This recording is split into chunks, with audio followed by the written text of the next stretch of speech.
I guess to get into it, Al, I just want to hear like about where you're from. Where did you grow up and that type of stuff? I grew up in Colonia, New Jersey, outside of like Woodbridge, Edison, that area. I went to high school there. Then I went to college at what is now Kane University. I loved Howard Stern growing up. I wanted to work on a show like that. I never thought I could be like Howard Stern, like be the main guy, but I thought I could be a guy who works on a show like that. So that's what I went to school for at Kane. Then I went to graduate school at Indiana State for no real reason other than to kill 2 more years. Then from there, I got a radio job in Tampa, Florida, which is how I started. Oh, you mentioned Howard Stern as a big influence. I guess growing up, I hear a lot of my dad. I just hear stories about how popular he was and just how like Yeah. revolutionary he was. Just what was it like being a Stern fan? And I guess what the 80s and 90s. Yeah, late 80s through the 90s. To me, his peak really was the 90s. It was a different time. Right now, everyone's trying to, right now, jokes are taken seriously. If you say anything that's racial or could be seen as insensitive in any way, it's not taken as a joke. It's taken as you must be canceled, all that stuff. And it was not like that.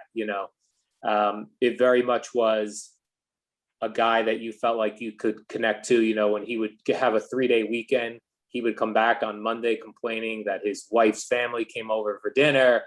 They were touching all of his stuff. He was hiding in the basement. It was a very relatable guy.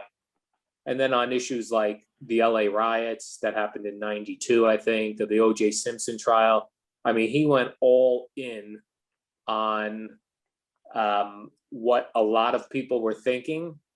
And back then, he wasn't afraid to say it, so it always felt like a very honest show to me. It was a guy who would tell you that he had a small penis when everybody would hide that sort of thing. It seemed like any shortcomings you had, you were okay to share with people because there'd be some ball busting and things, but everyone was accepted. Yeah, to kind of take it back a little bit, let's talk about like your radio beginnings. So you said you started out in Tampa. What kind of radio were you involved with? Like, what kind of roles did you have when you first got into the industry?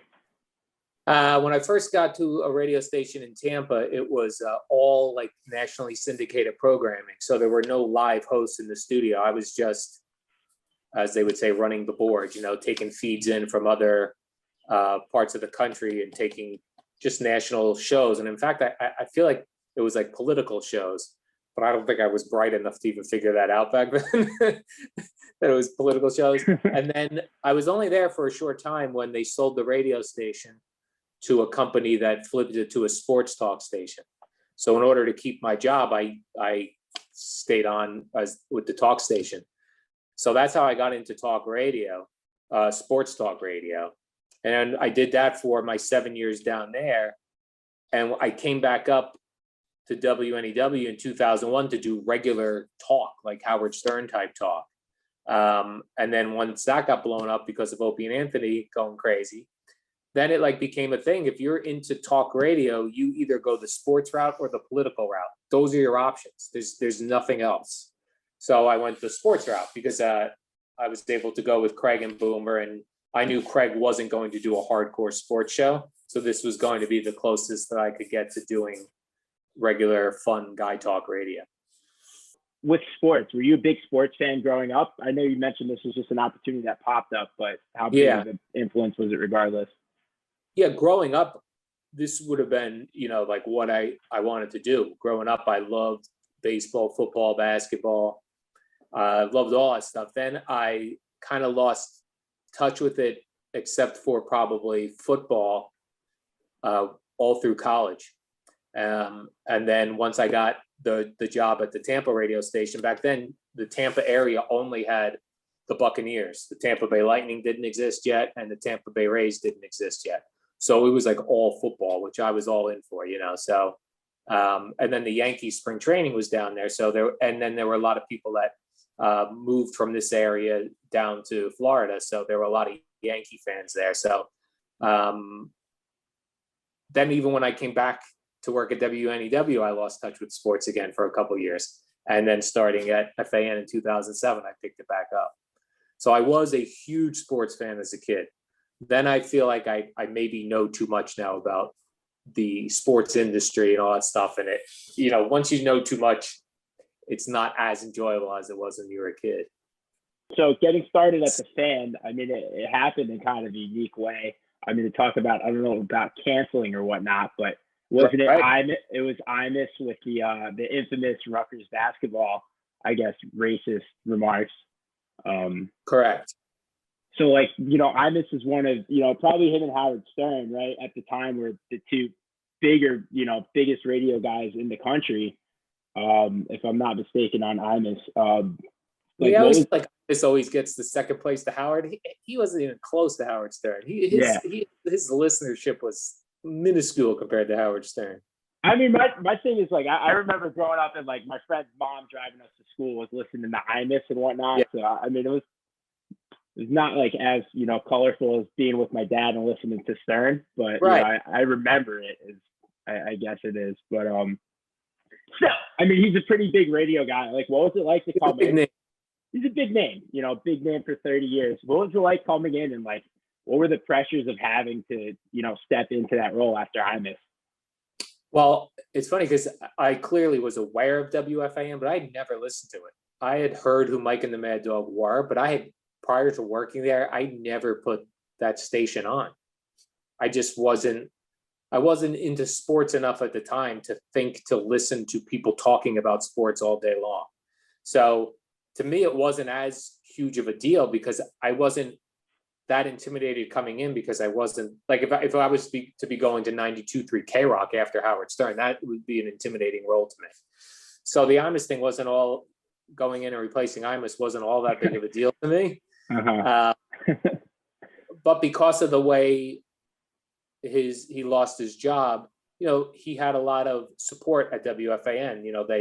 People didn't like the way that ended. So when we came in, even though we had nothing to do with that, I think people weren't thrilled with the show when it first came on, just because we were replacing a guy who'd been there, like you said, for like 30 years or whatever it was. And, got kicked out for reasons that some people didn't think he should have been kicked, lost his job for. So it was a little weird when we first got there, but I think, once we were there a couple of months, everything was cool. Yeah. Well, also, when you first got there, how were, Mike and Dog were, also big, probably definitely the biggest names in sports media at the time in New York. How were they to you when you first arrived there? Mike, I never really saw Mike. But Dog would walk around the office and he was very friendly. He was very similar to the guy you would hear on the radio. That's how he was in the hallway. I mainly tried to just stay out of their way because, I knew that they were the big guys at the radio station. So I wouldn't even go kind of near the studio when they were there because I didn't want to be interfering with their show. I didn't know what their dynamics were like in the hallway and when they talked to the producers. And so I always try to stay out of the way of other shows because I wouldn't want people, coming into the control room when I'm producing a show. So I always stayed out of the way, but Mike wasn't unfriendly to me. I just never really saw him. And Dog was friendly to everybody in the hallway. So when you got into Fan, was there a lot of internal pressure for you guys to succeed? Like, did you feel like you only had a couple months to get it right, or you could, No, I feel like that would be the case now, but back then I feel like you did get more time to figure it out. Like I even remember back then I was going to buy a condo. I was going to move and buy a condo. And I remember thinking in my head, even if this doesn't work out, I'll be here for 3 years. So that'll be, I'll already start making some payments on the place. And I definitely remember thinking in my head, they'll give us at least 3 years to figure this out. Mm-hmm. Now I think you would get 3 to 6 months to figure it out. Like with that, did you have a point on the show where you realized like, hey, this could be like a really, we could be the next Mike and the Mad Dog on this station, where it was like, it clicks for everybody. And, this is definitely a program that's going to be popular. Yeah, I always say about Boomer in the beginning, a couple things to Boomer's credit. One, he let Craig be the radio guy and drive the show and steer the show. And most people that come to radio from somewhere else where they're very successful, very type A personalities, and Boomer was a quarterback in the NFL, most of those guys will not let the radio guy do the radio stuff. They just don't. It's a control issue, you know. And to Boomer's credit, he let Craig do that. And the other thing that I think it was successful right off the bat is we had a couple callers early on that were busting Boomer's balls, and he laughed and went along with it. Again, not something that a lot of these type A personality guys that have a big name from something else coming into radio. I've seen it many times in my career, you know. So those two things, I remember thinking, you know, this could be good. You know, that part, it was the most important thing to me, the chemistry of those two guys together. And those two things that Boomer let Craig do the radio stuff and was able to be the butt of jokes as well. Those were the things I think that made it successful. You know, it's obviously a very New York show, but like it feels more New York than like other radio shows I listen to. Like how embedded are you guys in this community now? Like, are you rolling into bagel shops and people are like, "Al, like, what's up?" Like, do you feel like you have this like extended New York family that like is just peeking in? And yeah, in the suburbs for sure. You know, yeah, I meet a lot of people down the Jersey Shore where I live now. The station's very popular down here compared to like when I was up in like Basking Ridge, New Jersey, up in that area. I did not get it as much, but down the Jersey Shore, man, there's a ton of people that listen here. I know on Long Island, you know, we get very big numbers in Long Island. So, yeah, you do. It's always nice meeting people in person because you really, when you're in that room and you're in a box and you don't see your audience, you do forget that people have it on in cars. I'll think about it sometimes if I'm stuck in traffic and I'm like, wow, look at like all these cars back when people were going to work. All these cars are stuck here. You know, I hope we're making the ride a little more tolerable for them.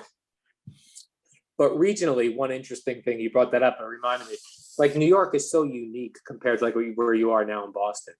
So if you're a host on the Boston station, you could say that almost, you know, 90-something% of your audience is a Red Sox fan, a Patriots fan, a Bruins fan, and a Celtics fan. We don't have that here in New York. Everybody's split, right? So there's Mets fans, there's Yankee fans, there's Jets fans, there's Giants fans.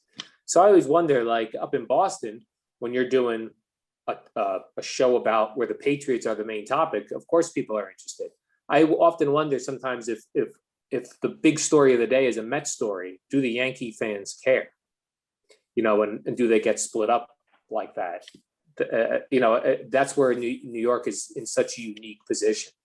So Al, not to harp on Mike too much, but yeah, as like an occasional listener, you know, for years and then a frequent listener lately, I have picked up on in the past that Mike and I'm not sure if it was exactly Mike and Craig first or Mike and Boomer sort of like developed this contention where Boomer didn't really have anything against him, but Mike really had it out for Boomer.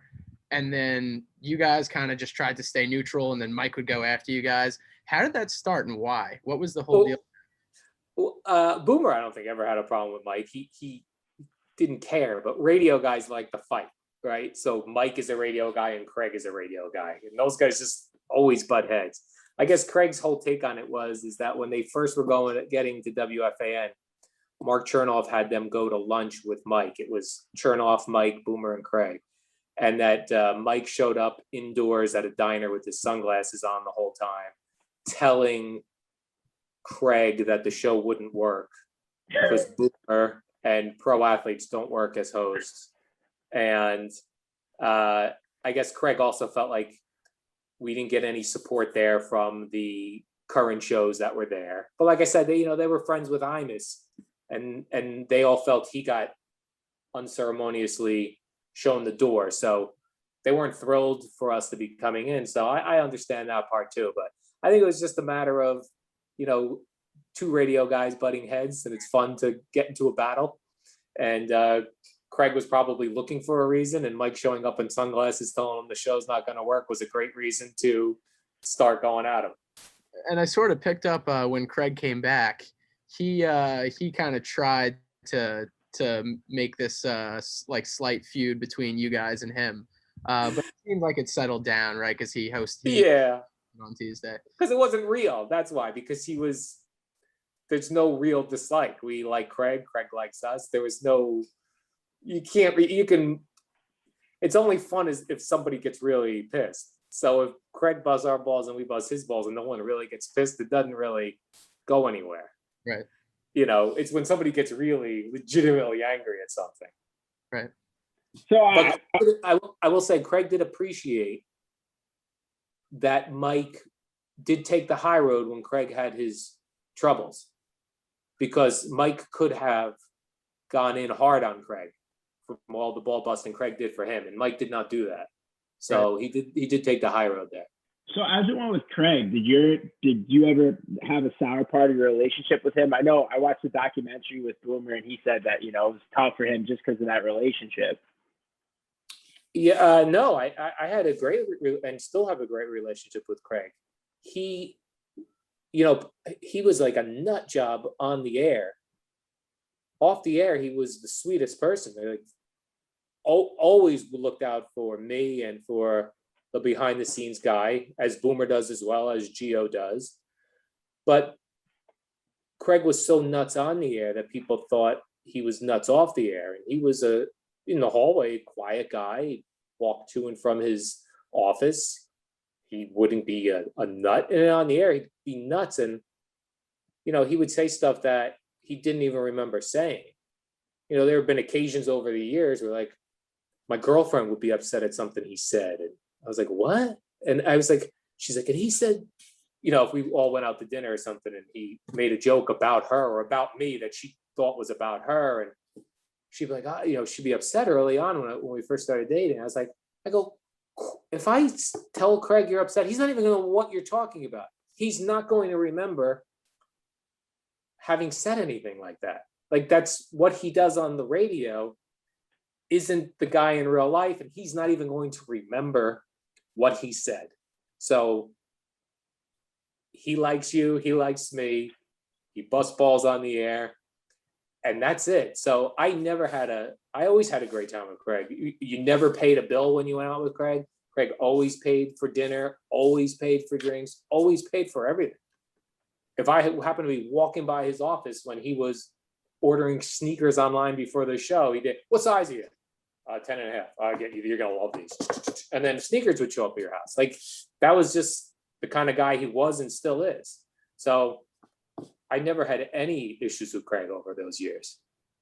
What was it like? I want to know, what was it like having to put on a show when there was like nothing to talk about except for like, the bullshit that was going on in the news for, months on end. That is, I could never do it. That is a special skill. I do that hour with Jerry now, 5 to 6 a.m. And there are days where I'm like, I think I could get through an hour. Mm-hmm. Never 4 hours. Like, you got to be kidding me. But when there's two people on, like, I don't know, I legitimately don't know how Mike by himself did 5.5 hours. I don't know how you do that. Like, I don't. And then people are like, Mike always repeats himself. He's sitting there for 5.5 hours on days when nothing's good. You want to do that on a Monday during football season? All right. Like, on a Wednesday in the middle of baseball season where the games are essentially meaningless. I don't know how people do that. It's just, and I always think, like, with the morning show, we have each hour, there's like a longer first segment, then the Jerry segment, then a shorter third segment. So to me, I always think for the host, that longer first segment is your work for the hour. The Jerry segment, Jerry's coming and you're reacting off Jerry's clips. And the third segment is short, pick up a call or two, finish up your topic, then you start over. So I think with a 2, 3, 4-man show, it's easier to do. But everyone has to fill content, right? So the newspapers have to fill their sports news, Barstool's got to fill their sports news, all the ESPN, all these sites do. So there will always be things that you can look at. It's what you do with those things that don't seem like a big deal. I think Craig is great at that, taking something that is not a big deal and blowing it way out of proportion to do a show. It's not easy to do, and it takes a special skill, but that's what I think radio talk show hosts have over everybody else. You know, TV guys are doing a half hour, you know, with multiple writers and researchers. You know, radio guys are sitting there by themselves. You know, it's me, Eddie, Jerry, Boomer, and Gio. That's it. You know, so yeah, I don't. There were some days where I go in and like, I don't know what. You know, I prepare a show sheet of like topics that just so we don't miss anything, and I'm looking at it some days going. Or like I go to bed and I'm like, hope something crazy happens in the Yankee game. So I was just gonna say, like, who's like the one guest that you pull on that you know is like, you know, no matter what's going on in the news, like this guy's gonna produce, like that's always gonna be electric and a team player for the show. Phil Simms, because he and Boomer have that relationship where they just say mean things about each other. So he'll come on, he'll be, you know, ornery, you know, fake angry, but he's good. He's funny. And he and Boomer go at each other. So it's, I always think those are the best kind of guests. There's not a lot of them like that, but yeah, definitely Phil Simms. No, yeah, just on Phil Simms. I think it was after he lost the Sunday night job, or what was it? Not Sunday night. The Jim Nance team. Yeah, right. And Boomer gave him crap about it, saying like he farted or something, and he got fired for farting. Right. That was so funny. And Phil shot it right back at Boomer. Yeah, the other group of guests that are normally good on the air are retired NBA guys. Like, again, from the 80s and 90s that don't work currently on a network because they have nothing to lose or protect. And those guys in the NBA, that was a different time in the NBA, man, where they would trash talk each other and they'll tell you about it. You know, they're the least guarded guys as a whole. NBA guys from the 80s and 90s. They're always a great, like if they were willing to come in studio, I would have put almost anyone on because they're just that good live and in person. What's the craziest or like just most ridiculous, whether it's funny, like annoying or anything in between, call or guest that somehow slipped past you and then went completely off the rails with Boomer and Craig or Gio? Well, guest-wise, the worst guest we ever had was David Wells, who, you know, every guest for the most part comes with a plug, right? They're plugging something. And David Gout was plugging the disease gout. Like he wanted you to go to the gout website to get information, which is fine. We've had other gout guests on. Emmett Smith was a gout guest. You know, and we do the interview, and then in between we go, and David Wells is here on behalf of go to gout.com. Well, so what is your situation with gout? Be like, oh yeah, I get gout sometimes. You got to be careful with what you eat today. And then back on to baseball. He would not answer any questions. He answered every question with www.gout.com. It was unbelievable. We're getting to it. It was crazy. I know there was like a video clip that went viral on the Dan Patrick show with Matt Harvey did the same thing with something that he was on from Nextel or some Fugazi phone thing he was doing. It was the same thing. He wouldn't answer any questions. He just kept going, oh, I'm really here to talk about Nextel or whatever the hell he was pushing. Those are terrible. So we're going to wrap it up soon, but with that, do you feel like it's, you know, a struggle for the future? You're obviously still very popular and rated well, that, you know, that you have this traditional radio platform within all this extra media of podcasts. Like what's the outlook on the future, you think, for that? Well, I think for sports radio, we're still in really good position because it's so local that, you know, these other platforms really focus on national things. So a lot of the podcasts are focusing on national sports. And if you want local Mets, Yankees, everything New York, you go to the sports station in town, no matter what town that is, Chicago, Boston, Dallas, you know, so While I think it's difficult for music stations, because I think that you could replicate music everywhere. You can't replicate, Carton and Roberts, Boomer and Geo. They're unique personalities on only one platform. So I think for sports radio, I think we're still good. And I think future-wise as well, it's just a matter of keeping younger people to going to the radio. And I think that happens generationally from fathers passing it down to their sons and daughters. So many women that are fans of the radio station. I always like them, like, how did you get into WFAN? I say, either, my father always had it in the car, and then it reminds them of their father they get some connection from it, listening to it, or their brother, and then like they would explain even sons of fathers who listen. Like, I used to hate when I'd get in the car, I wanted to listen to music. My dad would always play FAN. And then as they get older, they find comfort and they also put on FAN. And this thing that they were annoyed with, now when they get in the car, they play it. Somebody tells me that this is what they listen to make the time pass by traffic in the morning, or makes it a little easier to get up because they want to check out the show.